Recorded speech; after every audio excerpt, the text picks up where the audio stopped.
মাতৃভাষা হচ্ছে মায়ের দুধের মতো। মায়ের দুধের যেমন বিকল্প হয় না, ঠিক তেমনি মাতৃভাষারও কোনো বিকল্প হয় না। এটা শিশুদের জন্মগত অধিকার। এই অধিকার নিয়েই তারা স্কুলে যায়। এজন্য বর্তমান রাজ্য সরকার প্রাইমারি স্কুল থেকে শুরু করে ইউনিভার্সিটি পর্যন্ত ককবরক ভাষা একটি বিশেষভাবে চালু করেছে। ৪৭তম ককবরক ভাষা দিবস উদযাপন করতে এসে রাজ্যের সাংবাদিকদের মুখোমুখি হয়ে এই কথাগুলো বললেন ত্রিপুরা রাজ্যের বিদ্যুৎ মন্ত্রী রতনলাল নাথ। তিনি আরও বলেন, মাতৃভাষা যদি হারিয়ে যায় তাহলে সমাজ হারিয়ে যাবে। মাতৃভাষার মাধ্যমে আপনি যতটা এক্সপোজ করতে পারবেন, আর অন্য কোনো ভাষা দিয়ে তা সহজে এক্সপোজ কিংবা বোঝাতে পারবেন না। এজন্যই দেশের প্রধানমন্ত্রী নরেন্দ্র মোদী প্রত্যেকটি মাতৃভাষাকে গুরুত্ব দিয়ে যাচ্ছে। পাশাপাশি ত্রিপুরা সরকারও প্রতি বছরের মতো এবছরও ১৯ জানুয়ারি ত্রিপুরায় ককবরক দিবস ২০২৫ উদযাপন করা হয়। রাজ্যের ককবরক ও অন্যান্য সংখ্যালঘু ভাষা অধিকার শিক্ষা দপ্তর এর ব্যবস্থাপনায় আগরতলার রবীন্দ্র ভবনে ৪৭তম ককবরক দিবস ২০২৫ পালন করা হয়।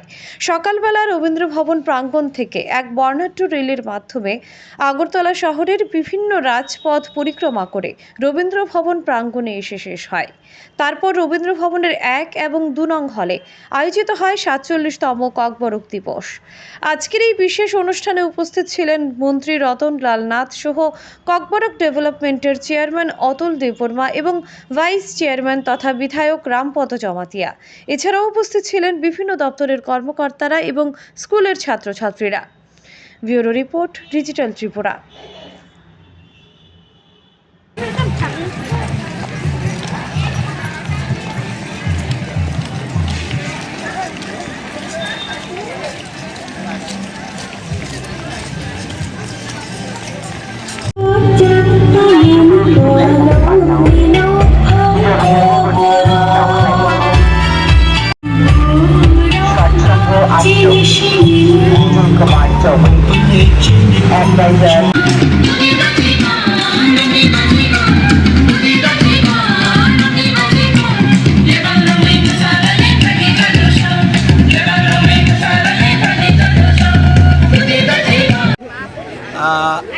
এই ককবরক সাল উপলক্ষে রাজ্যবাসীকে এবং ককবরকভাষী লোকদের আমরা অভিনন্দন জানাই এবং এই দপ্তরকে অভিনন্দন জানাই।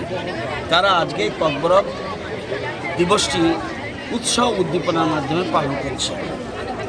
আমরা জানেন এই ৪৭ সাল ধরে আজকে ৪৭তম আমরা ককবরক দিবস পালন করছি। এটা অত্যন্ত গুরুত্বপূর্ণ। মনে রাখবেন, একটা ভাষা, মাতৃভাষা যদি হারিয়ে যায়, একটা সমাজ হারিয়ে যায়। মাতৃভাষার মাধ্যমে আপনাকে যতটা আপনি এক্সপোজ করতে পারবেন, আর কোনো ভাষার মাধ্যমে এটা সম্ভব নয়। এই জন্য দেশের প্রধানমন্ত্রী প্রতিটি মাতৃভাষাকে গুরুত্ব দিচ্ছে এবং মাতৃভাষা মায়ের দুধের মতো। মায়ের দুধের যেমন বিকল্প হয় না, মাতৃভাষারও বিকল্প হয় না এবং এটা শিশুদের জন্মগত অধিকার। এই অধিকার নিয়ে তারা স্কুলে যায়। এই জন্য আমাদের বর্তমান সরকার, রাজ্য সরকার, আমরা প্রাইমারি থেকে শুরু করে ইউনিভার্সিটি পর্যন্ত আমরা ককবরক ভাষার একটা বিষয় হিসেবে আমরা চালু করেছি।